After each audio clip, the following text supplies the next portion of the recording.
Akashvani Hassan.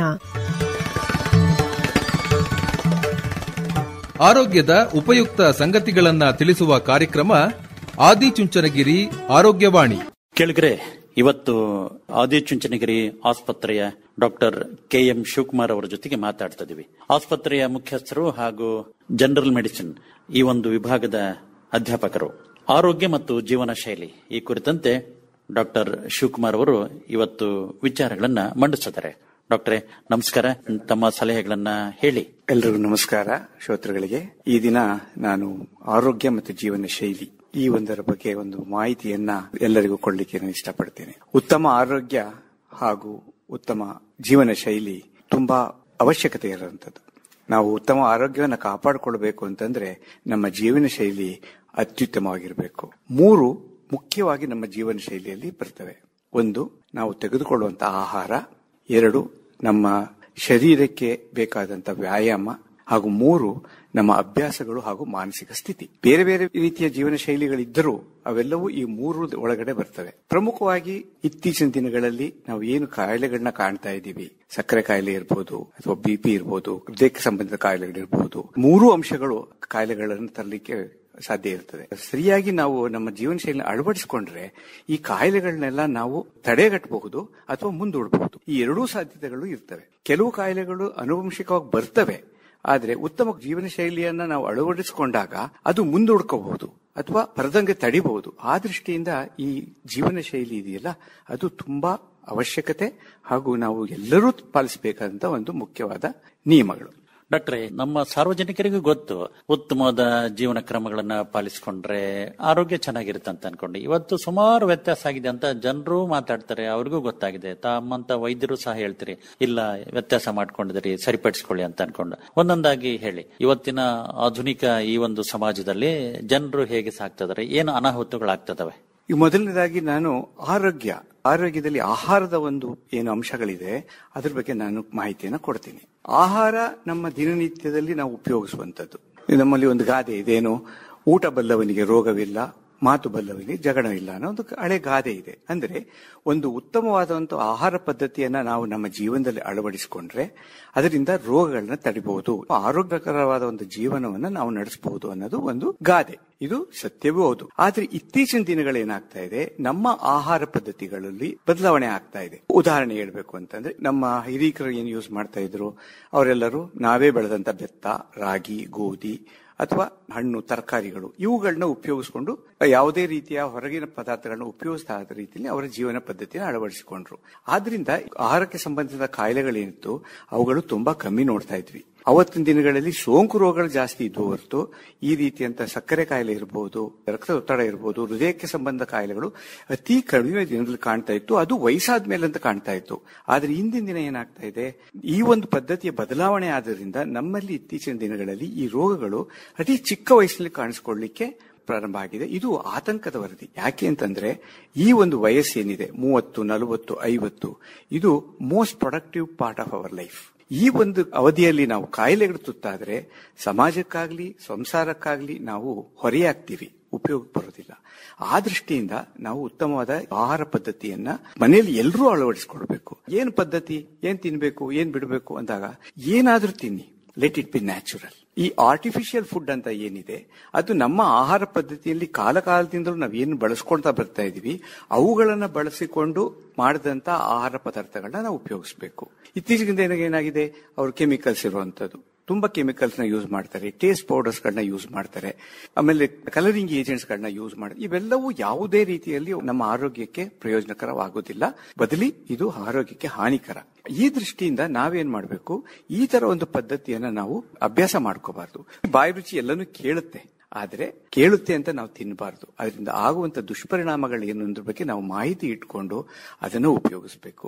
What is natural is always compatible. ಅಂದ್ರೆ ನೈಸರ್ಗಿಕವಾಗಿ ಬಂದಂತ ಆಹಾರಗಳೇನಿದೆ, ಮನುಷ್ಯ ಉಪಯೋಗಿಸುವಂತ ಆಹಾರಗಳು ಅದು ಯಾವತ್ತೂ ದೇಹಕ್ಕೆ ಹೊಂದಿಕೊಳ್ಳುತ್ತದೆ. ನೈಸರ್ಗಿಕವಾಗಿ ಇಲ್ಲದಂತ ಆಹಾರ ಏನಿದೆ ಅದು ಯಾವತ್ತೂ ಹೊಂದಿಕೊಳ್ಳೋದಿಲ್ಲ, ದೇಹದ ಮೇಲೆ ದುಷ್ಪರಿಣಾಮಗಳನ್ನ ಬೀಳುತ್ತದೆ. ಆ ದೃಷ್ಟಿಯಿಂದ ನಾವು ಬಳಸುವಂತ ಆಹಾರ ಏನಿರಬೇಕು ಅಂತ ನಾವು ಯೋಚಿಸಿ ಅದನ್ನ ತಗೊಳ್ಬೇಕು. ಒಂದು, ನಾವು ಆಹಾರವನ್ನ ಯಾವ ರೀತಿ ತಗೊಳ್ಬೇಕು, ಎಷ್ಟು ತಗೊಳ್ಬೇಕು ಅನ್ನೋದು ನಮ್ಮ ಒಂದು ಕಾರ್ಯ ಏನಿದೆ, ನಮ್ಮ ಫಿಸಿಕಲ್ ಎಕ್ಸರ್ಷನ್, ಶಾರೀರಿಕವಾಗಿ ಏನು ನಾವು ಕೆಲಸಗಳನ್ನ ಮಾಡ್ತೀವಿ ಅನ್ನೋದ್ರ ಮೇಲೆ ಎಷ್ಟು ತಿನ್ಬೇಕು ಅನ್ನೋದನ್ನ ನಾವು ಯೋಚನೆ ಮಾಡಬೇಕು. Eat what you can burn ಅಂದ್ರೆ ನಾವು ಏನನ್ನ ಕೆಲಸ ಮಾಡಿ ಅದನ್ನ ಅರಗಿಸ್ಕೊಳ್ತೀವ ಅಷ್ಟನ್ನ ನಾವು ತಿನ್ಬೇಕು. ಹೆಚ್ಚಿಗೆ ತಿಂದಾಗ ಏನಾಗುತ್ತೆ, ಅದು ಬಾಡಿನಲ್ಲಿ ಫ್ಯಾಟ್ ಆಗಿ ಕನ್ವರ್ಟ್ ಆಗ್ತದೆ, ಸ್ಥೂಲಕಾಯ ಶುರು ಆಗ್ತದೆ.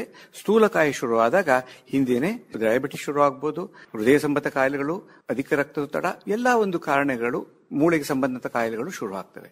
ಆ ದೃಷ್ಟಿಯಿಂದ ನಾವು ನಮಗೆ ಎಷ್ಟು ಬೇಕು, ನಮ್ಮ ಶರೀರಕ್ಕೆ ಎಷ್ಟು ಬೇಕು ಅಷ್ಟನ್ನ ತಿನ್ಬೇಕು. ಅದನ್ನ ಅರಗಿಸೋ ರೀತಿನಲ್ಲಿ ನಾವು ಕೆಲಸಗಳನ್ನ ಮಾಡಬೇಕು. ಇದರಿಂದ ಏನಾಗ್ತದೆ, ತೂಕವನ್ನು ನಾವು ಮೇಂಟೈನ್ ಮಾಡ್ಕೊಳ್ಬೇಕು ಅಂತ ಒಂದಿರುತ್ತೆ. ಯೂಶಲ್ ಆಗಿ ಏನಾಗ್ತೀವಿ, ನಾವು ಒಂದು BMI ಅಂತ ಬಾಡಿ ಮಾಸ್ ಇಂಡೆಕ್ಸ್ ಅಂತ ಹೇಳ್ತೀವಿ. ಒಬ್ಬರಿಗೆ ಬಾಡಿ ಮಾಸ್ ಇಂಡೆಕ್ಸ್ 25 ಕೆಳಗಡೆ ಇರಬೇಕು. ಎತ್ತರ ಮತ್ತೆ ತೂಕದ ಮೇಲೆ ಇದನ್ನ ಲೆಕ್ಕಾಚಾರ ಹಾಕಿ 25 ಒಳಗಡೆ ಇರಬೇಕು ಅಂತ ಒಂದು ಲೆಕ್ಕಾಚಾರ ಇದೆ. ಆದರೆ ಇದು western standards. But Asian countries ನಲ್ಲಿ ಇದನ್ನ 22 ಒಳಗಡೆ ಇದ್ರೆ ಒಳ್ಳೆಯದು, ಆರೋಗ್ಯಕ್ಕೆ ಒಳ್ಳೆಯದು ಅನ್ನೋ ಒಂದು ರೀತಿಯ ಒಂದು ಮಾಹಿತಿ ಇದೆ. ಆದಷ್ಟು ಈ ಒಂದು BMI ಅಂತ ನಾವು ನಮ್ಮ ಎತ್ತರಕ್ಕೆ ತಕ್ಕಂತ ಒಂದು ತೂಕವನ್ನ ನಾವು ಮೇಂಟೈನ್ ಮಾಡ್ಕೊಂಡು ಹೋಗ್ಬೇಕು. ಎಷ್ಟು ತಿನ್ಬೇಕು ಅನ್ನೋದು ಹೇಳಿದೆ. ಈಗ ಏನ್ ತಿನ್ಬೇಕು ಆಗ್ಲೇ ಹೇಳಿದೀನಿ, what is natural is always compatible. ಯಾವುದು ನೈಸರ್ಗಿಕವಾಗುತ್ತೆ ಅಂತ ರೀತಿಯಲ್ಲಿ ಕಾಳುಗಳಿರ್ಬೋದು, ಹಣ್ಣುಗಳಿರ್ಬೋದು, ಹೆಚ್ಚಿನ ತರಕಾರಿಗಳಿರ್ಬೋದು, ಆಹಾರದಲ್ಲಿ ಹೆಚ್ಚಿನ ನಾರಿನಂಶ ಇರ್ಬೋದು, ಇವುಗಳನ್ನ ಉಪಯೋಗಿಸಬೇಕು. ತರಕಾರಿಗಳು ಮತ್ತೆ ಹಣ್ಣುಗಳನ್ನ ಹೆಚ್ಚು ಉಪಯೋಗಿಸ್ಕೋಬೇಕು. ಮಾಂಸಾಹಾರ ಉಪಯೋಗಿಸ್ಬೇಕಾ ಬೇಡವಾ, ಉಪಯೋಗಿಸೋದು ಅಭ್ಯಾಸದಲ್ಲಿದೆ. ಆದರೆ ಮಿತವಾಗಿ ಉಪಯೋಗಿಸಿದಾಗ ಯಾವುದೇ ರೀತಿ ತೊಂದರೆಗಳಾಗೋದಿಲ್ಲ. ಆದರೆ ಅತಿಯಾಗಿ ಉಪಯೋಗಿಸಿದಾಗ ಅದರಿಂದ ತೊಂದರೆಗಳಾಗ್ತದೆ. ಮಿತವಾಗಿ ಉಪಯೋಗಿಸುವಂತದ್ದು ಅದನ್ನ ನಿಮ್ಮ ಅಭ್ಯಾಸದಲ್ಲಿ ಅಳವಡಿಸಿಕೊಳ್ಬೇಕು. ತರಕಾರಿಗಳನ್ನ ಹೆಚ್ಚು ತಿನ್ನೋದ್ರಿಂದ ಆರೋಗ್ಯ, ದೇಹಕ್ಕೆ ಬೇಕಾದಂತ ವೈಟಮಿನ್ಸ್ ಇರ್ಬೋದು, ಮಿನರಲ್ಸ್ ಇರ್ಬೋದು, ತರಕಾರಿಗಳಲ್ಲಿ ಸಿಗೋದು. ಅದನ್ನ ನಾವು ಯಾವತ್ತೂ ಹೆಚ್ಚಾಗಿ ತರಕಾರಿಗಳನ್ನ ಉಪಯೋಗಿಸ್ತಾ ಇರಬೇಕು. ಇದು ಏನ್ ತಿನ್ಬೇಕು, ಎಷ್ಟು ತಿನ್ಬೇಕು ಅನ್ನೋದ್ರ ಬಗ್ಗೆ ನಾನು ನಿಮ್ಗೆ ಹೇಳ್ತೀನಿ. ಹಣ್ಣುಗಳನ್ನು ಬಿಡಬಾರ್ದು ಅಲ್ವಾ? ಯಾವುದೇ ಹಣ್ಣುಗಳನ್ನ ಬಿಡಬಾರ್ದು ಸರ್. ಯಾವುದು ಪ್ರಕೃತಿಯಾಗಿ ಸಿಗುತ್ತೆ, ನಮ್ಮ ಸುತ್ತಮುತ್ತ ಏನು ಹಣ್ಣುಗಳು ಬೆಳೀತವೆ, ನಮ್ಮ ಸುತ್ತಮುತ್ತ ಏನು ತರಕಾರಿಗಳು ಬೆಳೀತವೆ, ನಾವು ಬೆಳೆದಂತ ವಾತಾವರಣದಲ್ಲೇ ಆ ಬೆಳೆಗಳು, ಆ ಹಣ್ಣು ತರಕಾರಿಗಳು ಬೆಳೆದಿರುವಾಗ ಅದು ನಮ್ಮ ದೇಹಕ್ಕೆ ಹೊಂದಿಕೊಳ್ತದೆ. ಈಗ ಬೇರೆ ಯಾವುದೋ ದೇಶದ ತರಕಾರಿ ನಮಗೆ ಹೊಂದಿಕೆ ಆಗದೆ ಇರ್ಬೋದು, ಉತ್ತರದ ಬೆಳೆದಂತ ಒಂದು ಹಣ್ಣು ನಮಗೆ ಅಷ್ಟೊಂದು ದೇಹಕ್ಕೆ ಒಳ್ಳೇದಾಗದೆ ಇರ್ಬೋದು. ಆದ್ರೆ ನಮ್ಮ ಸುತ್ತಮುತ್ತ ಬೆಳೆದಂತ ತರಕಾರಿಗಳು, ಹಣ್ಣು ಹಂಪಲುಗಳು, ಬೇಳೆ ಕಾಳುಗಳು, ಇವುಗಳನ್ನ ಹೆಚ್ಚಾಗಿ ನಾವು ಉಪಯೋಗಿಸೋದನ್ನ ಅಭ್ಯಾಸ ಮಾಡ್ಕೋಬೇಕು. ಇವತ್ತಿನ ದಿನ ಬಂದಿರುವಂತ ಮುಖ್ಯವಾದ ಒಂದು ತೊಂದರೆ ಏನಂತಂದ್ರೆ ಬರ್ಗರ್, ಪಿಜ್ಜಾ ಕಲ್ಚರ್ ಬರ್ತಾ ಇದೆ. ನಾವು ಅದನ್ನ ಉಪಯೋಗಿಸಿದ್ರೆ ನಮ್ಗೆ ಏನೋ ನಾವು ವೆಸ್ಟರ್ನೈಸ್ ಆಗ್ತಾ ಇದೀವಿ ಅನ್ನುವಂತ ಭಾವನೆ ಬರ್ತಾ ಇದೆ. ಖಂಡಿತ ಇದು ತಪ್ಪು. ಅದು ನಮ್ಮ ಆರೋಗ್ಯಕ್ಕೆ ಮಾರಕ. ಹೊರದೇಶಗಳಲ್ಲಿ ಬ್ರೆಡ್ ನ ತಿಂದು ಬದುಕ್ತಾರೆ. ಯಾಕೆಂದ್ರೆ 100,000 ವರ್ಷದಿಂದ ಅವರು ಬ್ರೆಡ್ ಅಂತದ್ದೇ ಉಪಯೋಗಿಸ್ಕೊಂಡು ಬೆಳೆದಿದ್ದಾರೆ. ಅವರ ಅನ್ನಾಂಗ ಜೀರ್ಣಾಂಗಗಳು ಅದಕ್ಕೆ ಹೊಂದ್ಕೊಂಡಿರ್ತವೆ. ಆದ್ರೆ ನಮ್ಮ ಅನ್ನಾಂಗ ಜೀರ್ಣಾಂಗ ಅದಕ್ಕೆ ಹೊಂದ್ಕೊಂಡಿಲ್ಲ. ಇವತ್ತು ದಿನ ನಾವು ಉಪಯೋಗಿಸ್ತೀವಿ ಅಂತಂದಾಗ ಅದು ದೇಹದ ಮೇಲೆ ದುಷ್ಪರಿಣಾಮಗಳನ್ನ ಬೀರ್ತದೆ. ನಮ್ಮ ಒಂದು ಸುತ್ತಮುತ್ತ ಏನ್ ಬೆಳಿತೀವಿ ಅದನ್ನ ಉಪಯೋಗಿಸೋದು ಒಳ್ಳೇದು. ಡಾಕ್ಟ್ರೆ, ಒಂದು ಏನ್ ತಿನ್ಬೇಕಂತ ಹೇಳಿದ್ರೆ, ಇನ್ನು ಕೆಲವು ಸಂದರ್ಭದಲ್ಲಿ ನಿಮ್ಮಂತವ್ರು ಹೇಳ್ತಾ ಇರ್ತೀರಿ ಏನನ್ನೂ ತಿನ್ಬೇಡಿ ಅಂತ. ಎಷ್ಟೋ ಸಾರಿ ಉಪವಾಸ ಇರ್ರಿ, ಸುಮ್ನೆ ಯಾಕೆ ತಿನ್ನಕ್ ಹೋಗ್ತೀರಿ? ಅದು ಸಹ ಆರೋಗ್ಯದ ಒಂದು ರಕ್ಷಣೆಗೆ ಅನುಕೂಲಕರ. ಉಪವಾಸ ಇರೋದು ಅಥವಾ ಏನೂ ತಿಂದಿರೋದು, ಬರೀ ನೀರು ಕುಡಿಯೋದು, ಅಥವಾ ನೀರು ಬೇಕಿಲ್ಲ ಅಂದ್ರೆ ಹಾಗೆ ಕೆಲಸಗಳನ್ನ ಮಾಡ್ಕೊಂತ ಹಸಿವಾದಾಗ ಊಟ ಮಾಡೋದು ಅಥವಾ ಉಪಹಾರ ಫಲಹಾರ ತೆಗೆದುಕೊಳ್ಳೋದು, ಇದು ಸಹ ಉಪಯುಕ್ತವಾದದ್ದು ಅಂತ ಅನ್ಕೊಂಡು ಅನೇಕ ಕಡೆ ಪ್ರಸ್ತಾಪ ಆಗ್ತಾ ಇದೆ. ತಾವೇನಂತೀರಿ? ದಿನಕ್ಕೆ 3 ಬಾರಿ ಊಟ ಮಾಡುವಂತದ್ದು ನಮ್ಮ ಪದ್ಧತಿ. ಯಾವತ್ತೂ ಅಷ್ಟೇ 3 ಬಾರಿ ಊಟ ಮಾಡಿ, ನಿಮ್ಮ ಅಭ್ಯಾಸಕ್ಕೆ ತಕ್ಕಂತೆ ಊಟ ಮಾಡಿ. ಆದ್ರೆ ಹೆಚ್ಚು ಹೊತ್ತು ಹೊಟ್ಟೆಯನ್ನ ಖಾಲಿ ಬಿಡೋದು ತುಂಬಾ ಒಳ್ಳೇದಲ್ಲ. ಅದರಿಂದ ಬೇರೆ ತರುವಂತ ಪರಿಣಾಮಗಳು ಆಗ್ಬಹುದು. ಆದರೆ ಪ್ರತಿ ಸತಿ ಊಟವನ್ನ ನಿಮ್ಗೆ ಏನು ಬೇಕು ಅನ್ನೋದನ್ನ ಮಾತ್ರ ಮಿತವಾಗಿ ನಾವು ಉಪಯೋಗಿಸ್ತಾ ಹೋಗ್ಬೇಕು. ಬೆಳಗಿನ ಊಟ, ಮಧ್ಯಾಹ್ನ ಊಟ ಸ್ವಲ್ಪ ಜಾಸ್ತಿ ಊಟ ಮಾಡಿದ್ರು, ರಾತ್ರಿ ಊಟನ ಕಡಿಮೆ ಮಾಡಬೇಕು. ಮಧ್ಯದಲ್ಲಿ ಫಾಸ್ಟಿಂಗ್ ನಮ್ಮ ಒಂದು ಸಂಸ್ಕೃತಿಯಲ್ಲಿ ಬಂದಿದೆ. ಏಕಾದಶಿ ಉಪವಾಸ ಅಂತ ಮಾಡೋದು, ಕೆಲವು ಹಬ್ಬಗಳಲ್ಲಿ ಉಪವಾಸಗಳನ್ನ ಮಾಡುವಂಥದ್ದು. ಉಪವಾಸ ಮಾಡೋದ್ರಿಂದ ಯಾವುದೇ ರೀತಿಯಾದ ಒಂದು ದುಷ್ಪರಿಣಾಮಗಳು ಆಗಲ್ಲ. ಆದ್ರೆ ಪದೇ ಉಪವಾಸ ಮಾಡೋದು, ಹೆಚ್ಚು ಗಂಟೆ ಕಾಲ, 12 ಗಂಟೆಯಿಂದ ಹೆಚ್ಚು ಕಾಲ ಉಪವಾಸ ಮಾಡೋದು ಕೆಲವರ ದೇಹದ ಮೇಲೆ ಸ್ವಲ್ಪ ಆರೋಗ್ಯದ ಮೇಲೆ ಪರಿಣಾಮ ಬೀರಬಹುದು. ಅಂತವರು ಅಂತದನ್ನ ಮಾಡದೇ ಇರೋದು ಒಳ್ಳೆಯದು. ಜೀವನ ಶೈಲಿ ಇವತ್ತು ವಾಹನಗಳು ಎಲ್ಲರ ಮನೆಯಲ್ಲಿ ಇದಾವ ಅಂತ ಅನ್ಕೊಂಡು ನಾವು ಕಣ್ಣು ಕುಕ್ಕುವಂತೆ ನೋಡ್ತಾ ಇರ್ತೀವಿ. ಎಂತ ಬಡವರಾದ್ರೂ ವಾಹನಗಳನ್ನ ಇಟ್ಕೊಂಡಿದ್ದಾರೆ ಅಂತ ಅನ್ನೋ ತರ ಮಾತಾಡ್ತಾರೆ. ಇನ್ನು ಪೇಟೆಗಳಲ್ಲಂತೂ ಬಿಡಿ, 1, 2, 3, 4 ಬೀದಿಗಳಲ್ಲೂ ಕಾಣ್ತದವೆ. ನಡ್ಕೊಂಡು ಹೋಗೋದಕ್ಕೆ ಕಷ್ಟ ಅನ್ನೋ ತರ ಆಗಿದೆ. ಸೈಕಲ್ ಅಂತೂ ತುಂಬಾ ಬಳಕೆ ಕಡಿಮೆ ಆಯ್ತು. ಆಮೇಲೆ ಇನ್ನು ಶ್ರಮದ ಕೆಲಸಗಳು ಬೇಡ ಅಂತ ಅನ್ಕೊಂಡು ಆರಾಮಾಗಿ ಕಾರುಗಳಲ್ಲಿ, ವಾಹನಗಳಲ್ಲಿ ಓಡಾಡ ಒಂದು ಸಂಪ್ರದಾಯ ಅನ್ನೋ ತರ ಹೇಳ್ತಿರೋ ಅಥವಾ ಆಸೆ ಅನ್ನೋ ತರ ಹೇಳ್ತಿರೋ ನಮ್ ಜನನೇ ತಿಳ್ಕೋಬೇಕು. ಇದು ಸಹ ನಮ್ಮ ಆರೋಗ್ಯದ ಮೇಲೆ ತೊಂದರೆ ಕೊಡ್ತಾ ಇದೆ ಅಲ್ವಾ? ಶ್ರಮದ ವಿನಿಯೋಗ ಆಗ್ಲಿಲ್ಲ ಅಂದ್ರೆ ಸಮಸ್ಯೆನೆ. ಖಂಡಿತ. ಯಾಕೆಂದ್ರೆ ಈಗಾಗಲೇ ಹೇಳಿದೆ, ಆಹಾರ, ನೆಕ್ಸ್ಟ್ ಇಂಪಾರ್ಟೆಂಟ್ ವ್ಯಾಯಾಮ. ದೇಹಕ್ಕೆ ಒಂದು ಕೆಲಸ ಸಿಗ್ಬೇಕು. ನಾವು ಏನು ತಿಂತೀವಿ ಅದು ಖರ್ಚಾಗ್ಬೇಕು. ಅದು ಬಾಡಿನಲ್ಲೇ ಎಕ್ಸೆಸ್ ಆಗಿ ಉಳ್ಕೊಂಡ್ರೆ ಅದು ದೇಹದ ಮೇಲೆ ದುಷ್ಪರಿಣಾಮಗಳನ್ನ ಬೀಳ್ತಾ ಇರುತ್ತೆ. ಹಿಂದಿನ ಕಾಲದಲ್ಲಿ ಏನಾಗ್ತಾ ಇತ್ತು, ಫಿಸಿಕಲ್ ಆಕ್ಟಿವಿಟಿ ತುಂಬಾ ಇರ್ತಿತ್ತು. ಮೈಲಿಗಟ್ಲೆ 20 ಮೈಲಿಗಳು ನಡ್ಕೊಂಡು ಹೋಗೋರು, ಓಡ್ಕೊಂಡು ಹೋಗೋರು, ಕಸರತ್ತು ಮಾಡೋರು. ಈ ರೀತಿಯಾಗಿ ಅವ್ರು ಏನು ತಿಂದ್ರು, ಎಷ್ಟೇ ತಿಂದ್ರು ಅದನ್ನ ಅಲ್ಲಿ ಬರ್ನ್ ಮಾಡ್ತಾ ಇದ್ರು. ಇವತ್ತಿನ ವೇಗದ ಯುಗ ಇದು. ಫಾಸ್ಟ್ ಆಗಿ ಹೋಗ್ಬೇಕು ಯಾವುದೇ ಕೆಲಸ. ಯಾಕಂದ್ರೆ we run against the time. ಆ ರನ್ ಅಗೇನ್ಸ್ಟ್ ದ ಟೈಮ್ ಅಂದಾಗ ನಾವು ಯಾವುದೇ ಕೆಲಸ ವೇಗವಾಗಿ ಮಾಡಕ್ ಹೋದಾಗ ಕೆಲವು ಟೈಮ್ ನಮ್ಮ ದೇಹಕ್ಕೆ ಬೇಕಾದಂತ ಒಂದು ವ್ಯಾಯಾಮ ಅದು ಆಗ್ತಾ ಇಲ್ಲ. ಇವತ್ತಿನ ಒಂದು IT ಇಂಡಸ್ಟ್ರಿ ನಾವು ಕಾಣುವಂತ ಇದು, ಬೆಳಿಗ್ಗೆ ಎದ್ದು ಕೂತ್ಕೊಳ್ತಾರೆ, 12 ಗಂಟೆ ಕೂತ್ಕೊಳ್ತಾರೆ, 14 ಗಂಟೆ ಕೂತ್ಕೊಳ್ತಾರೆ. ಕೂತ್ಕೊಂಡಾಗ ಏನಾಗುತ್ತೆ, ಜಾಸ್ತಿ ತೊಂದರೆಗಳನ್ನ ಕಾಣಿಸ್ಕೊಡ್ತಾ ಇದೆ. ಈಗ ನಾವು ಹೇಳೋದೇನು ಅಂತಂದ್ರೆ, ಅವಶ್ಯಕತೆ ನಮ್ಮ ಮಾಡರ್ನೈಸೇಷನ್ ಬೇಕು. ಯಾಕಿಲ್ದೆ ಹೋದ್ರೆ ನಾವು ಮುಂದುವರಿಯಕ್ ಆಗಲ್ಲ. ಆದ್ರೆ ದೇಹಕ್ಕೆ ಏನು ಬೇಕು ವ್ಯಾಯಾಮ, ಅದನ್ನ ಮಿನಿಮಮ್ ಆಗಿ ಮಾಡ್ಲೇಬೇಕು. ನಾವು ನಮ್ಮ ಆರೋಗ್ಯನೂ ಮುಖ್ಯ. ನಮ್ಮ ಕೆಲಸ ಒಂದೇ ಅಲ್ಲ, ಆರೋಗ್ಯನೂ ಮುಖ್ಯ ಮಾಡೋದು. ನಿಮ್ಮ ಆರೋಗ್ಯಕ್ಕೆ ನೀವೇ ಹೊಣೆ, ಬೇರೆ ಯಾರು ಹೊಣೆ ಅಲ್ಲ. ನೀವು ಯಾರನ್ನೋ ದೋಷಣೆ ಮಾಡೋದ್ರಿಂದ ಯಾವುದೇ ರೀತಿ ಪ್ರಯೋಜನ ಆಗಲ್ಲ ಸರ್. ನಾವು ನಮ್ಮ ಆರೋಗ್ಯಕ್ಕೆ ನಾವು ಹೊಣೆ. ನಾವು ಏನ್ ಹೇಳ್ತೀವಿ ಪ್ರತಿಯೊಬ್ಬರಿಗೂ, ಇವತ್ತಿನ IT ಯುಗದಲ್ಲಿ, ಇವತ್ತಿನ ಫಾಸ್ಟ್ ಯುಗ, ಹೌದು ನೀವು ವೆಹಿಕಲ್ ನ ಯೂಸ್ ಮಾಡಬೇಕಾಗಬಹುದು, ಟೈಮ್ ಇಲ್ಲದೆ ಇರ್ಬೋದು, ಮತ್ತೊಂದು. ಆದ್ರೆ ನಾವ್ ಏನ್ ಹೇಳ್ತಾ ಇದ್ದೀವಿ, ದಿನಕ್ಕೆ ಅರ್ಧ ಗಂಟೆ ವ್ಯಾಯಾಮ ಮಾಡಿ. ನಿಮಗೋಸ್ಕರ ನೀವು ವ್ಯಾಯಾಮ ಮಾಡಕ್ ಹೋಗ್ತಾ ಇದ್ಮೇಲೆ ಬೇರೆ ಯಾರು ಕೊಡ್ತಾರೆ ನಿಮಗೆ ಆ ಟೈಮ್ನ? ಎಲ್ಲೋ ಒಂದು ಕಡೆ ಅರ್ಧ ಗಂಟೆ ನಾವೇನು ಇಲ್ಲೇ ಮಾಡಬೇಕು, ಈ ಟೈಮ್ ಏನು ಅಂತಿಲ್ಲ ವ್ಯಾಯಾಮ ಮಾಡ್ಲಿಕ್ಕೆ. ಹೆಂಗೆ ಹಲ್ಲುಚ್ತೀವಿ, ಸ್ನಾನ ಮಾಡ್ತೀವಿ, ಮತ್ತೊಂದಕ್ಕೆ ಹೋಗ್ತೀವಿ ಅಂತೀವಿ, ವ್ಯಾಯಾಮಕ್ಕೂ ಅರ್ಧ ಗಂಟೆ ಟೈಮ್ ಮಾಡ್ಕೊಳ್ಳಿ. ಉಳಿದ ಟೈಮ್ ಅಲ್ಲಿ ತಾವು ನಿಮ್ಮ ಕೆಲಸಗಳನ್ನ ಮಾಡ್ಕೊಳ್ಳಿ. ಅದನ್ನ ನಾವು ಹೇಳ್ತಾ ಇರೋದು. ಅದು ಇಂಪಾರ್ಟೆಂಟ್. ಇದು ತುಂಬಾ ಇಂಪಾರ್ಟೆಂಟ್.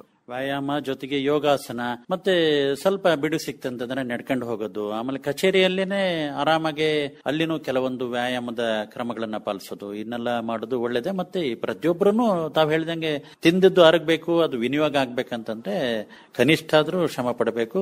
ಒಂದು ಹದವಾಗಿ ಶ್ರಮ ಪಟ್ರಂತೂ ಇನ್ನೂ ಒಳ್ಳೇದೇ ಅಲ್ವಾ? ಖಂಡಿತ ಸರ್, ಇದು ತುಂಬಾ ಅವಶ್ಯಕವಾದಂತದ್ದು. ನಿಮ್ಮ ಊಟದಷ್ಟು ಏನು ಮುಖ್ಯನೋ ನಿಮಗೆ ವ್ಯಾಯಾಮನೂ ಅಷ್ಟೇ ಮುಖ್ಯ. ದೇಹಕ್ಕೆ ಹಲವಾರು ಕಾಯಿಲೆಗಳನ್ನ ನೀವು ತಡಿಬಹುದು ಇದರಿಂದ.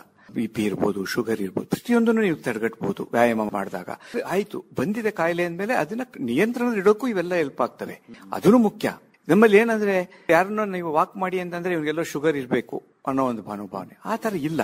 ಕಾಯಿಲೆ ಬರೋದನ್ನ ತಡಿಬೇಕು ಅಂತಂದ್ರೆ ಇವೆಲ್ಲ ಮುಖ್ಯ ಇರ್ತದೆ. ವ್ಯಾಯಾಮ ಮುಖ್ಯ. ಪ್ರತಿದಿನ ಅರ್ಧ ಗಂಟೆ ವ್ಯಾಯಾಮ. ಕೆಲವರು ಹೇಳ್ತಾರೆ ನೀವು 3 ದಿನ ಮಾಡಿ, 5 ದಿನ ಮಾಡಿ ಅಂತ. ನನ್ನ ಒಂದು ಸಲಹೆ ಏನಂತಾರೆ, ವಾರದ 7 ದಿನನೂ ವ್ಯಾಯಾಮ ಮಾಡಿ. 7 ದಿನನೂ ಊಟ ಮಾಡ್ತೀವಿ, 7 ದಿನನೂ ತಿಂಡಿ ತಿಂತೀವಿ, 7 ದಿನನೂ ಮಲ್ಕೊಂಡಿದ್ದಿರ್ತೀವಿ.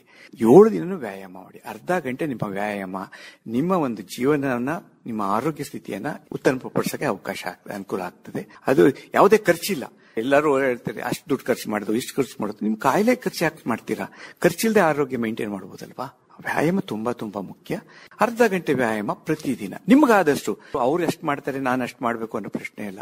ನಿಮ್ಮ ಕೈಲಿ ಆದಂತ ವ್ಯಾಯಾಮಗಳು, ಅದು ಫಾಸ್ಟ್ ರನ್ನಿಂಗ್ ಇರ್ಬೋದು, ಜಾಗಿಂಗ್ ಇರ್ಬೋದು, ಯೋಗಾಭ್ಯಾಸ ಇರ್ಬೋದು, ಯಾವುದೇ ಒಂದು ರೀತಿಯ ಒಂದು ದೇಹಕ್ಕೆ ದಂಡನೆ ಆಗುವಂತ ಒಂದು ವ್ಯಾಯಾಮಗಳಾಗಬೇಕು. ದೇಹದ ಮಾಂಸಖಂಡಗಳಿಗೆ ಅದು ಬಲ ಬರ್ತದೆ, ಮಾನಸಿಕ ಸ್ಥೈರ್ಯನ ಅದು ಇಂಪ್ರೂವ್ ಮಾಡ್ತದೆ, ಕಾಯಿಲೆಗಳು ಬರದಂಗೆ ತಡೆಗಟ್ಟುತ್ತದೆ.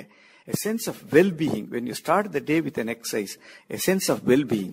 ನನ್ನ ಆರೋಗ್ಯ ಚೆನ್ನಾಗಿದೆ, ನನ್ನ ಮನಸ್ಥಿತಿ ಚೆನ್ನಾಗಿದೆ ಅನ್ನೋ ಭಾವನೆಯಲ್ಲಿ ನೀವು ಕೆಲಸಗಳನ್ನ ಮಾಡಿದಾಗ ಉತ್ತಮ ರೀತಿಯಲ್ಲಿ ಕೆಲಸಗಳನ್ನು ನೀವು ಸಾಧಿಸಬಹುದು. ಇದು ತುಂಬಾ ತುಂಬಾ ಅವಶ್ಯಕತೆ ಅಂತ ನನ್ನ ಭಾವನೆ. ಮಾನಸಿಕ ವಿಚಾರಗಳು ಸಹ ಆರೋಗ್ಯದ ಮೇಲೆ ಪರಿಣಾಮ ಬೀರ್ತವೆ. ಒತ್ತಡ, ಆಕ್ರೋಶ, ಆವೇಶ, ದ್ವೇಷ, ಅತಿಯಾದ ನಿರೀಕ್ಷೆಗಳು, ಆಸೆಗಳು, ಹೀಗೆ ಏನೆಲ್ಲ ಇವತ್ತು ಜನ ಮಾತಾಡ್ತಾರೆ. ಹಿಂದೆ ಜನ ಸೌಲಭ್ಯಗಳಿಲ್ದರನೆ ಸುಖವಾಗಿದ್ರು ಅನ್ನೋ ತರ ನಾವು ನೀವು ಕೇಳ್ತಾ ಇದೀವಿ. ಬೇಗ ಮನಿಕೊಳ್ಳೋದು, ಸುಖ ನಿದ್ದೆ ಮಾಡೋದು, ಸಖತ್ತಾಗಿ ಶ್ರಮ ಪಡೋದು. ಈಗ ಶ್ರಮ ಪಡೋದು ಕಡಿಮೆ ಆಯ್ತು, ಯಾವಾಗ ಮನಿಕೊಳ್ಳೋದು, ಯಾವಾಗ ಹೇಳೋದು, ಆಮೇಲೆ ಏನೆಲ್ಲ ಒತ್ತಡದಲ್ಲಿ ಸಿಕ್ಕಾಕೊಳ್ಳೋದು, ಇನ್ನೂ ಕೆಲಸ ಆಗ್ಲಿಲ್ಲ, ಇನ್ನೂ ನಮಗೆ ಸಾಕಾಗ್ಲಿಲ್ಲ ಅನ್ನೋ ತರ ಈ ಒಂದು ಸಂಗತಿಗಳನ್ನ ತಾವು ಉಲ್ಲೇಖ ಮಾಡಬೇಕು. ಆರೋಗ್ಯದ ಮೇಲೆ ಈ ಒತ್ತಡಗಳು, ಮಾನಸಿಕ ತುಮಲಗಳು ಹೇಗೆ ಪ್ರಭಾವ ಬೀರ್ತದವ ಅನ್ನೋದನ್ನ ಹೇಳಿ. ವೇಗದ ಒಂದು ಯುಗ, everybody has to run against the time. Everybody has got a target. ಒಂದು ನಿರ್ದಿಷ್ಟವಾದಂತ ಗುರಿಯನ್ನ ತಲುಪುವಂತ ಅನಿವಾರ್ಯತೆ ಇದೆ. ಇವೆಲ್ಲವೂ ಏನಾಗ್ತದೆ, ನಮ್ಮ ಮಾನಸಿಕ ಒತ್ತಡವನ್ನ ಮಾಡ್ತದೆ. ಈ ಮಾನಸಿಕ ಒತ್ತಡ ಹಲವಾರು ಕಾಯಿಲೆಗಳಿಗೆ ದಾರಿ ಮಾಡಿಕೊಡ್ತದೆ. ಅದು ಮಾನಸಿಕವಾಗಿ ಹಾಗೂ ದೈಹಿಕವಾಗಿ ಎರಡೂ ರೀತಿಯ ಕಾಯಿಲೆಗಳನ್ನ ಈ ಮಾನಸಿಕ ಒತ್ತಡ ನಮಗೆ ಮಾಡಿಕೊಡ್ತದೆ. ಸಕ್ಕರೆ ಕಾಯಿಲೆ ಇರಬಹುದು, ರಕ್ತದೊತ್ತಡ ಇರಬಹುದು, ಇವೆಲ್ಲವೂ ಮಾನಸಿಕವಾದ ಒಂದು ಕಾಯಿಲೆಗಳೇ ಆಗ್ತವೆ. ಒಂದು ಕಾಂಪೊನೆಂಟ್, ಸೈಕಲಾಜಿಕಲ್ ಕಾಂಪೊನೆಂಟ್ ಅಂತ ಏನ್ ಹೇಳ್ತೀವಿ, ಅತಿಯಾದ ಒತ್ತಡ ಇವೆಲ್ಲ ಕಾಯಿಲೆಗಳಿಗೆ, ಹೃದಯ ಸಂಬಂಧ ಕಾಯಿಲೆಗಳಿಗೂ ಅದು ದಾರಿ ಮಾಡಿಕೊಡ್ತದೆ. ಒತ್ತಡವನ್ನು ನಾವು ನಿಭಾಯಿಸೋದನ್ನ ಕಲಿಬೇಕು. ಯಾವ ತರ ನಿಭಾಯಿಸಬಹುದು? ನಾವು ಒಂದು ಪ್ರಾಪರ್ ಪ್ಲಾನಿಂಗ್ ಮಾಡ್ಕೋಬೇಕು. ನಮ್ಮ ಜೀವನವನ್ನ ಒಂದು ಉತ್ತಮ ರೀತಿಯಲ್ಲಿ ಯೋಜನೆ ಮಾಡ್ಕೋಬೇಕು. ಇವತ್ತಿನ ಕೆಲಸ ಏನಿದೆ, ನಾನು ಹೇಗೆ ಪ್ರಿಪೇರ್ ಆಗಬೇಕು. ಅವಾಗ ನಿಮಗೆ ಪ್ರಿಪರೇಷನ್ ಇದ್ದಾಗ ಒತ್ತಡಗಳು ಕಡಿಮೆ ಆಗುತ್ತೆ. ಟಾರ್ಗೆಟ್ ಅಂತ ಅಂದಾಗ ನಿಮ್ಮ ಒಂದು ಮಿತಿ ಒಳಗಡೆ ಯಾವ ರೀತಿಯಲ್ಲಿ ಟಾರ್ಗೆಟ್ ಇಟ್ಕೊಂಡು ಒತ್ತಡ ಇಲ್ಲದೆ ಮಾಡಬೇಕು, ಅದನ್ನ ನಾವುಗಳು ಪ್ಲಾನ್ ಮಾಡ್ಕೋಬೇಕು. ಇವತ್ತಿನ ಒತ್ತಡದಲ್ಲಿ ಎಲ್ಲವನ್ನೂ ನಾನು ಓವರ್ ನೈಟ್ ಮಾಡ್ತೀನಿ, ಇವತ್ತೇ ನಾನು ಓಡ್ಬಿಡ್ತೀನಿ, ಅಷ್ಟೊಂದು ಮಾಡ್ಬಿಡ್ತೀನಿ ಅಂದಾಗ ಅದು ಹೆಚ್ಚು ಒತ್ತಡಕ್ಕೆ. ಆಮೇಲೆ ನಮ್ಮ ಗುರಿ ಏನಿದೆ, ಆ ಗುರಿಗೆ ತಕ್ಕಂತೆ ನಾವು ನಮ್ಮ ಕಾರ್ಯಗಳನ್ನ ನಾವು ರೂಪಿಸ್ಕೊಳ್ಬೇಕು. ಯಾರೋ ಹೇಳಿದ್ರು ನೀನ್ 100 ಮಾಡ್ಬೋದು, 200 ಮಾಡ್ಬೋದು, ನನ್ನ ಕೈಲಿ ಮಾಡಕ್ಕಾಗದ್ 40 ಅಂದಾಗ 200 ಮಾಡುವಂತ ಆಸೆಗಳು ಕಷ್ಟ ಆಗ್ತದೆ. ನಮ್ಮ ಒಂದು ಮಿತಿಯೊಳಗೆ ನಾವು ಏನ್ ಬೇಕು ಅನ್ನೋದನ್ನ ಮಾಡ್ಕೊಂಡಾಗ ಒತ್ತಡ ಕಡಿಮೆ ಆಗುತ್ತೆ. ಒಂದು ಪ್ರಾಪರ್ ಪ್ಲಾನಿಂಗ್ ಅಂತ ನಾನು ಹೇಳ್ತೀನಿ. ಇನ್ನೊಂದು, ಕೆಲವು ಟೈಮು ನಮ್ಮದೇ ಒಂದು ಪುರಾತನ ಕಾಲದಿಂದ ಬಂದಂತ ಮೆಡಿಟೇಷನ್ ಇರ್ಬೋದು, ಯೋಗಾಭ್ಯಾಸಗಳಿರ್ಬೋದು, ಇವೆಲ್ಲವೂ ನಮ್ಮ ಮಾನಸಿಕ ಸ್ಥಿತಿಯನ್ನ ಕಾಪಾಡಿಕೊಳ್ಳಕ್ಕೆ ಖಂಡಿತ ಅವು ಪ್ರಯೋಜನಕಾರಿಯಾಗಿದ್ದಾವೆ. ಇವೆಲ್ಲವನ್ನು ಮಾಡಿದಾಗ ನಿಮಗೆ ಆತ್ಮಸ್ಥೈರ್ಯ ಜಾಸ್ತಿ ಇರುತ್ತೆ. ಆತ್ಮಸ್ಥೈರ್ಯ ಜಾಸ್ತಿ ಇದ್ದಾಗ ಒತ್ತಡ ಕಡಿಮೆ ಆಗುತ್ತೆ. ಒತ್ತಡ ಕಡಿಮೆ ಆದಾಗ ನಿಮ್ಮ ಕೆಲಸದ ಇದು ಜಾಸ್ತಿ ಆಗ್ತದೆ, ಮತ್ತೆ ಅದ್ರ ಜೊತೆಗೆ ಫಲಿತಾಂಶಗಳನ್ನ ನೀವು ಕೆಲಸದಲ್ಲಿ ಪಡ್ಕೋಬಹುದು. ಇದು ತುಂಬಾ ತುಂಬಾ ಅವಶ್ಯಕತೆ, ಎಲ್ಲರೂ ಮಾಡಬೇಕಾದಂಥದ್ದು. ನೀವು ಪ್ಲಾನಿಂಗ್ ಪ್ರಾಪರ್ ಆಗಿ ಮಾಡ್ಕೊಳ್ಳಿ. ಟಾರ್ಗೆಟ್ ನಿಮ್ಮ ಒಂದು ಏನಿದೆ ಅದಕ್ಕೂ ಫಿಟ್ ಆಗಿ ಅದ್ರ ಪ್ರಕಾರ ಮಾಡಿ. ಎಕ್ಸಸೈಸ್ ಇರ್ಬೋದು, ಆ ಯೋಗಾಭ್ಯಾಸ ಇವೆಲ್ಲ ಮಾಡೋದ್ರಿಂದ ಮಾನಸಿಕ ಒತ್ತಡಗಳನ್ನ ಖಂಡಿತವಾಗ್ಲೂ ನಾವು ನಿಭಾಯಿಸಿ ಉತ್ತಮ ಆರೋಗ್ಯನ ಕಾಪಾಡ್ಕೊಳ್ಬಹುದು. ದೇವ್ರ ಪೂಜೆ ಮಾಡೋದು ಸಹ ಸಮಾಧಾನ, ನೆಮ್ಮದಿ, ಸಂತೋಷ ಕೊಡುತ್ತಂತ ಅನ್ಕೊಂಡು ಎಷ್ಟೋ ಜನ ಆ ನಿಟ್ಟಿನಲ್ಲೂ ಹೋಗೋದಿದೆ. ಸಾಮಾಜಿಕ ಕೆಲಸಗಳಲ್ಲಿ ಭಾಗಿಯಾಗೋದು, ಪರೋಪಕಾರ ಕೆಲಸಗಳನ್ನ ಮಾಡೋದು, ಆಮೇಲೆ ಬೇರೆಯವ್ರ ಕಷ್ಟಕ್ಕೆ ನೆರವಾಗೋದು, ದಾನ ಧರ್ಮ ಮಾಡೋದು, ನಮ್ಮಲ್ಲಿರೋದು ಹಂಚೋದು, ಹೀಗೆ ಬೇರೆ ಬೇರೆ ಸಂಗತಿಗಳು ಸಹ ಒಂದ್ ರೀತಿಯಲ್ಲಿ ಅದು ಅರ್ಥ ಆಗ್ಲಿಕ್ಕಿಲ್ಲ ಅನ್ನೋ ತರ ಮಾತಾಡೋದಿದೆ. ನಮ್ಮ ಮನೋಭಾವನೆಗಳು, ನಮ್ಮ ಚಟುವಟಿಕೆಗಳು ಇವು ಸಹ ನಮ್ಮ ಆರೋಗ್ಯ ಕಾಪಾಡ್ಲಿಕ್ಕೂ ನೆರವಾಗ್ತವೆ. ಮತ್ತೆ ಯಾವಾಗ್ಲೂ ಒಂದೇ ತರದ ಕೆಲಸ ಮಾಡೋದಕ್ಕಿಂತ ಕೆಲಸಗಳನ್ನ ಬದಲಾವಣೆ ಮಾಡ್ಕೊಳ್ಳೋದು, ಬೇರೆಯವರ ಕೆಲಸಗಳಲ್ಲಿ ಭಾಗಿಯಾಗೋದು, ಇವು ಸಹ ನಮ್ಮ ಹಿತವಾದ ಆರೋಗ್ಯಕ್ಕೆ ಪೂರಕವಾಗಿ ಸಹಾಯಕ್ಕೆ ಬರ್ತಾವಲ್ವಾ? ಖಂಡಿತ ಸರ್. ದೇವರ ಪೂಜೆ ಮಾಡೋದು ಅವರವರ ನಂಬಿಕೆ ಬಿಟ್ಟಂಥದ್ದು. ಬಟ್ ಒಂದು ಪೂಜೆ ಯಾವುದೋ ಒಂದು ಮೇಲೆ ನಂಬಿಕೆ ಇಟ್ಕೊಂಡು ನಾವು ಆ ಕೆಲಸಗಳನ್ನ ಮಾಡಿದಾಗ, ನನಗೆ ನಂಬಿಕೆ ಇದ್ರೆ, ಆ ದೇವರ ನಂಬಿಕೆ ಇದ್ರೆ, ಆ ದೇವರ ಮೇಲೆ ನಂಬಿಕೆ ಇಟ್ಟು ನಾನು ಕೆಲಸಗಳನ್ನ ಮಾಡಿದಾಗ ನಾನು ನಿಷ್ಠೆಯಿಂದ ಮಾಡ್ತೀನಿ.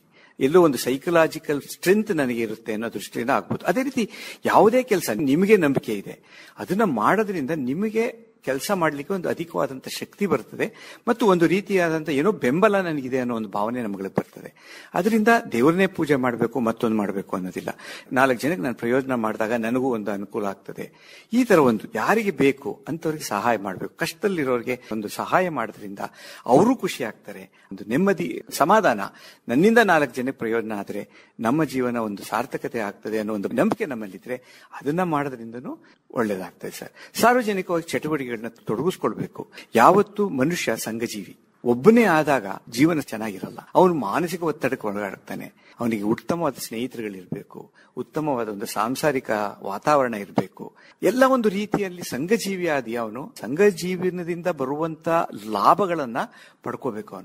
ಅವಾಗ ಅವನ ಆರೋಗ್ಯ ಸ್ಥಿತಿ ಇನ್ನೂ ಉತ್ತಮವಾಗಿರ್ತದೆ. ಒಳ್ಳೆಯ ಸ್ನೇಹಿತರುಗಳಿರ್ಬೇಕು, ಒಳ್ಳೆಯ ನೆಂಟರುಗಳಿರ್ಬೇಕು, ಒಳ್ಳೆಯ ಸಾಂಸಾರಿಕ ವಾತಾವರಣ ಇರಬೇಕು. ಅದು ತುಂಬಾ ತುಂಬಾ ಮುಖ್ಯ ಆಗ್ತದೆ ಸರ್. ಬಾಲ್ಯದಲ್ಲಿ ಆಯಾ ವಯಸ್ಸಿಗೆ ತಕ್ಕಂತೆ ಮಕ್ಕಳು ಹುಡ್ಕೊಂಡು ಹೋಗ್ತಾರೆ ನೋಡಿ. ಆ ವಯಸ್ಸಿನ ಮಕ್ಕಳನ್ನ ಹುಡ್ಕೊಂಡು ಹೋಗ್ತಾರೆ, ಅವ್ರ ಜೊತೆಗೆ ಬೆರೀತವೆ. ಬೆಳೀತಾ ಬೆಳೀತಾ ಯುವಕರು ಯುವತಿಯರು ಏಕಾಂಗಿಯಾಗಿರ್ಲಿಕ್ಕೆ ಹೋಗ್ತಾರೆ. ನಮ್ಮನ್ನು ಹಿಡಿಯೋರು ಯಾರು ಇಲ್ಲ ಅಂತ ಅನ್ಕೊಂಡು ಏನೆಲ್ಲ ಅನಾಹುತಗಳಿಗೂ ತೊತ್ತಾಗ್ತಾರೆ. ಆಮೇಲೆ ನೋಡಿ ನೋಡಿ ಸಮಸ್ಯೆಗಳನ್ನ ಅನುಭವಿಸಿಕೊಂಡ್ಮೇಲೆ ವಯಸ್ಸಾದಂಗೆಲ್ಲ ಮತ್ತೆ ಹಿರಿಯರೆಲ್ಲ ಸೇರ್ಕೊಳ್ತಾರೆ, ಒಂದಲ್ಲಿ ಕೂತ್ಕೊಳ್ತಾರೆ, ಅವರ ಕಷ್ಟ ಸುಖಗಳನ್ನ ಹಂಚ್ಕೊಳ್ತಾರೆ, ಪ್ರವಾಸ ಹೋಗ್ತಾರೆ, ಇನ್ನು ಅವ್ರದ್ದಾದ ವೇದಿಕೆ ಮಾಡ್ಕೊಳ್ತಾರೆ, ಹಿರಿಯ ನಾಗರಿಕರ ವೇದಿಕೆ ಅಂತ ಅನ್ಕೊಂಡು. ಹೀಗೆ ಅಂದ್ರೆ ನಾವು ಸಮಸ್ಯೆ ಬಂದಾಗ ಎಚ್ಚೆತ್ಕೊಳ್ಳೋದ್ಕಿಂತ ಯುವಕರು ಸಹ ಅವರವರ ಆಸಕ್ತಿ ತಕ್ಕಂತೆ ಒಂದು ಸಂಘಟನೆಗಳನ್ನ ಮಾಡ್ಕೊಳ್ಳೋದು, ಸಕಾರಾತ್ಮಕವಾಗಿ ಕೆಲಸ ಮಾಡೋದು, ಆರೋಗ್ಯಕರವಾದ ಕೆಲಸಗಳಲ್ಲಿ ಭಾಗಿಯಾಗೋದು, ಕೆಡೋದಕ್ಕಿಂತ ಮುಂಚಿತವಾಗಿ ಎಚ್ಚೆತ್ಕೊಂಡು ಜೀವನ ಮಾಡುವ ಮಾರ್ಗಗಳನ್ನು ಹುಡ್ಕೊಳ್ಳೋದು, ಸನ್ಮಾರ್ಗವನ್ನ ಸ್ವೀಕರಿಸೋದು, ಹಿರಿಯರ ಸಲಹೆಗಳನ್ನ ಗಮನಿಸಿಕೊಂಡು ಆ ನಿಟ್ಟಿನಲ್ಲಿ ಹೋಗೋದು, ಇವು ಸಹ ಬಹಳ ಪ್ರಮುಖವಾದ ಸಂಗತಿಗಳೇ. ಏನಂತೀರಿ? ಖಂಡಿತ ಸರ್. ನಮ್ಮ ಒಂದು ಜೀವನದಲ್ಲಿ ಇದು ಒಂದು ಅವಿಭಾಜ್ಯ ಅಂಗವಾಗಿ ಬರ್ತಾ ಇತ್ತು. ಏನು, ನೆಂಟರುಗಳ ಮನೆಗೆ ಹೋಗೋದು, ಸಭೆ ಸಮಾರಂಭಗಳು ಭಾಗವಹಿಸೋದು, ಮಾತಾಡೋದು, ಇವೆಲ್ಲ. ಆದ್ರೆ ನನ್ನ ಒಂದು ದೃಷ್ಟಿನಲ್ಲಿ ಇತ್ತೀಚಿನ ದಿನಗಳಲ್ಲಿ ಏನಕ್ಕೆ ಇದು ಕಡಿಮೆ ಆಗ್ತದೆ, ಒಂದು ಮುಖ್ಯವಾದದ್ದು ಅಂದ್ರೆ, ಒಂದು ನಮ್ಮ ಕೆಲಸದ ಒತ್ತಡದಿಂದ ನಾವು ಆ ಒಂದು ಟೈಮ್ ಇಲ್ಲದೆ ಇರ್ಬೋದು, ನಮ್ಗೆ ಸಮಯ ಇಲ್ಲ ಅನ್ನೋದು ಒಂದು ದೃಷ್ಟಿ. ಜೊತೆಗೆ ಇವತ್ತಿನ ದಿನ 4 ಜನ ನಾವು ಕೂತಿದ್ದಾಗಲೂ ನಾವು ನಮ್ಮ ಮೊಬೈಲ್ ನಲ್ಲಿ ಕಾಲ ಕಳೀತಿದ್ವಿ ಹೊರತು ಒಬ್ರ ಜೊತೆ ಮಾತಾಡ್ತಾ ಇಲ್ಲ, ಹಂಚ್ಕೊಳ್ತಾ ಇಲ್ಲ. ಮೊಬೈಲ್ ಇವತ್ತಿನ ದಿನ ನಮ್ಮ ಜೀವನ ಸಂಗಾತಿ ಆಗ್ಬಿಟ್ಟಿದೆ. ತಾಯಂದ್ರಿಗೆ ಹೇಳೋದಿಷ್ಟೇ, ನಿಮ್ಮ ಮಕ್ಕಳುಗಳಿಗೆ ನೀವು ಮೊಬೈಲ್ನ ಕೊಟ್ಬಿಟ್ಟು ಊಟ ಮಾಡಿಸ್ತೀರಾ, ಊಟ ನಾವು ಮಾಡುವಾಗ ಆ ಊಟನ ಅನುಭವಿಸ್ಕೊಂಡು ನಾವು ಊಟ ಮಾಡಬೇಕು, ಅದನ್ನ ನೋಡ್ಬೇಕು. ನೋಡಿದಾಗ ಅದ್ರ ವಾಸನೆ ಬಂದಾಗ ಅದ್ರ ರುಚಿನ ನೆನೆಸ್ಕೊಂಡು ಜೀರ್ಣ ಮಾಡ್ಲಿಕ್ಕೆ ಅವಕಾಶ ಆಗ್ತದೆ. ಇವತ್ತು ಮಕ್ಕಳು ಏನ್ ತಿಂತಾ ಇದೀವಿ ಅನ್ನೋದಿಲ್ಲ, ನೀವ್ ಏನ್ ಕೊಟ್ರು ತಿನ್ನಿಸ್ತಾ ಇರ್ತೀರಾ, ಅವು ತಿಂತಾ ಇರ್ತವೆ. ಆಸ್ವಾದಿಸ್ಕೊಂಡು ಅದನ್ನ ತಿನ್ನುವಂತ ಒಂದು ಕಲ್ಚರ್ ಇವತ್ತು ಹೋಗ್ತಾ ಇದೆ. ಅದು ತಪ್ಪು ಸರ್. ಯುವಕರುಗಳು ಎಲ್ಲೇ ನೋಡಿ ಬಸ್ಸಲ್ಲಿ ಕೂತ್ಕೊಳ್ಳಿ, ಮೊಬೈಲ್ ನಲ್ಲಿ ಕೂತಿರ್ತಾರೆ, 10 ನಿಮಿಷ ನಿಂತ್ರೆ ಮೊಬೈಲ್ ಮುಂದೆ ಇರ್ತಾರೆ. ಅವರು ಬೇರೆ ಸ್ನೇಹಿತರಲ್ಲಿ ಮನೆಯವ್ರ ಜೊತೆನೆ ಅವ್ರ ಒಂದು ಸಂಪರ್ಕ ಕಡಿಮೆ ಆಗ್ಬಿಡ್ತಾ ಇದೆ. ತಂದೆ ತಾಯಿಗಳ ಜೊತೆಗೆ ಸಂಪರ್ಕ ಕಮ್ಮಿ ಇದೆ, ಅಕ್ಕ ತಂಗಿರ ಜೊತೆ ಸಂಪರ್ಕ ಕಮ್ಮಿ ಇದೆ. ಮುಂಚೆ ಎಲ್ಲರೂ ಒಟ್ಟಿಗೆ ಕೂತ್ಕೊಂಡು ಊಟ ಮಾಡ್ತಿದ್ರು, ಆ ಕಲ್ಚರ್ ಇವತ್ತಿಂದ ಬರ್ತಾ ಇಲ್ಲ. ಇದು ಮತ್ತೆ ಸಮಾಜಕ್ಕೆ ಬರ್ಬೇಕು. ಮೊಬೈಲು ತುಂಬಾ ಒಂದು ಉಪಯುಕ್ತವಾದಂತಹ ಉಪಕರಣ, ನಾನು ಅದನ್ನ ಅಲಗಳಿತಾ ಇಲ್ಲ. ಆದ್ರೆ ಅದ್ರ ಉಪಯೋಗ ಎಷ್ಟಕ್ಕೆ ಸೀಮಿತವಾಗಿರ್ಬೇಕು ಅಷ್ಟಕ್ಕೆ ಮತ್ತೆ ಸೀಮಿತವಾಗಿದ್ರೆ ಮಾತ್ರ ಈ ಒಂದು ಟೆಕ್ನಾಲಜಿಗಳಿರ್ಬೋದು ಮತ್ತೊಂದು ಹೆಲ್ಪ್ ಆಗುತ್ತೆ. ಆದ್ರೆ ಇದರಿಂದ ಏನಾಗ್ತಾ ಇದೆ, ನಾವು ಕೂತ್ಕೊಂಡು ಕಳೀತಾ ಇದೀವಿ. ಒಂದು ಮಾನಸಿಕವಾಗೂ ಕೂಗ್ತಾ ಇದೀವಿ, ದೈಹಿಕವಾಗೂ ನಮ್ಮ ಆರೋಗ್ಯದ ಮೇಲೆ ದುಷ್ಪರಿಣಾಮಗಳನ್ನ ಇದು ಬೀರ್ತಾ ಇದೆ. ಎಲ್ಲರೂ ಇದ್ರ ಬಗ್ಗೆ ಯೋಚನೆ ಮಾಡಬೇಕು. ಎಷ್ಟು ಉಪಯೋಗಿಸ್ಬೇಕು, ನಾನು ಏನಕ್ಕೆ ಉಪಯೋಗಿಸ್ಕೋಬೇಕು ಇದನ್ನ ಅನ್ನೋದ್ರ ಬಗ್ಗೆ ಅವ್ರಿಗೆ ತಿಳ್ಕೊಂಡು ಅದ್ರ ಮೇಲೆ ಮಾಡಬೇಕು. ಬಟ್ ನನ್ನ ತಾಯಂದ್ರಗಳಿಗೆ ಕೇಳೋದಿಷ್ಟೇ, ದಯವಿಟ್ಟು ಮಕ್ಕಳುಗಳಿಗೆ ಮೊಬೈಲ್ನ ಕೊಡಿಸ್ಬೇಡಿ. ಯಾಕೆಂದ್ರೆ ಅವರ ದೃಷ್ಟಿ ಮೇಲೆ ಪರಿಣಾಮಗಳಿರ್ತದೆ, ಇದನ್ನ ಬೆಳವಣಿಗೆ ಮೇಲೆ ದುಷ್ಪರಿಣಾಮ ಆಗ್ತಾ ಇದೆ ಅನ್ನೋದ್ರ ಬಗ್ಗೆ ಸಾಕಷ್ಟು ಮಾಹಿತಿ ಈಗ ಬರ್ತಾ ಇದೆ. ಅದು ಮುಂದೆ ಇನ್ನೂ ಜಾಸ್ತಿ ಆಗ್ತಾ ಹೋಗುತ್ತೆ. ಅವತ್ತಿನ ದಿನ ನಾವು ಏನೂ ಮಾಡುವಂತ ಸ್ಥಿತಿಲಿ ಇರೋದಿಲ್ಲ. ಇವತ್ತಿನ ದಿನ ನಿಮ್ಮ ಮಕ್ಕಳ ಲೆವೆಲ್ನಲ್ಲೇ ಈ ಒಂದು ಕಲ್ಚರ್ ನಾನು ಏನ್ ಹೇಳಿದೀನಿ, ವ್ಯಾಯಾಮ ಯಾವಾಗ ಮಾಡ್ಬೇಕು ಅಂತ, ಕಾಯಿಲೆ ಬಂದ ಮೇಲಲ್ಲ, ಕಾಯಿಲೆ ಬರದಂತೆ ವ್ಯಾಯಾಮ ಮಾಡಿಸ್ಬೇಕು. ನಿಮ್ಮ ಮಕ್ಕಳು ಚಿಕ್ಕವರಿದ್ದಾಗಲೇ ವ್ಯಾಯಾಮಗಳನ್ನ ಮಾಡಿಸಬೇಕು. ಒಳ್ಳೆಯ ಬೋಧನೆಗಳನ್ನ ಮಾಡಿ ಮಕ್ಕಳಿಗೆ ಒಂದು ಶಿಷ್ಟಾಚಾರವನ್ನ ನೀವು ಅವರಲ್ಲಿ ಅಳವಡಿಸಬೇಕು. ಒಳ್ಳೆಯ ನಡತೆಯನ್ನ ಅಳವಡಿಸಬೇಕು. ಸ್ನೇಹಿತರುಗಳು ಸೇರ್ಲಿಕ್ಕೆ ಅವ್ರನ್ನ ಬಿಡಬೇಕು. ಸ್ನೇಹಿತರೇ ಅವ್ರಿಗೆ ಯಾವಾಗಲೂ ಅವ್ರಿಗೆ ಎಲ್ಲಾ ರೀತಿಯಲ್ಲೂ ಒಂದು ಪ್ರಯೋಜನ ಆಗ್ತದೆ ಅವ್ರಿಗೆ. ಈ ರೀತಿ ಹಲವಾರು ರೀತಿಯಲ್ಲಿ ಯಾವುದೇ ಖರ್ಚಿಲ್ಲದೆ ಮಾಡುವಂತದ್ದು ಒಂದು ಉತ್ತಮವಾದ ಆರೋಗ್ಯನ ಕಾಪಾಡಿಕೊಳ್ಳುವಂತ ರೀತಿಯಲ್ಲಿ ನಮ್ಮ ಜೀವನ ಶೈಲಿ ಇರಬೇಕು. ಅದು ಚಿಕ್ಕಂದಿಂದ ಶುರು ಆಗ್ಬೇಕು. ಕಾಯಿಲೆ ಆದ್ಮೇಲೆ ಹೋಗ್ತೀನಿ ಅಂತ ಅಂದಾಗ ಅದು ಏನೂ ಮಾಡೋಕ್ಕಾಗೋದಿಲ್ಲ. ಡಾಕ್ಟರ್ಗಳು ಏನ್ ಮಾಡ್ತೀವಿ, ಔಷಧಿಗಳನ್ನ ಕೊಡ್ತೀವಿ.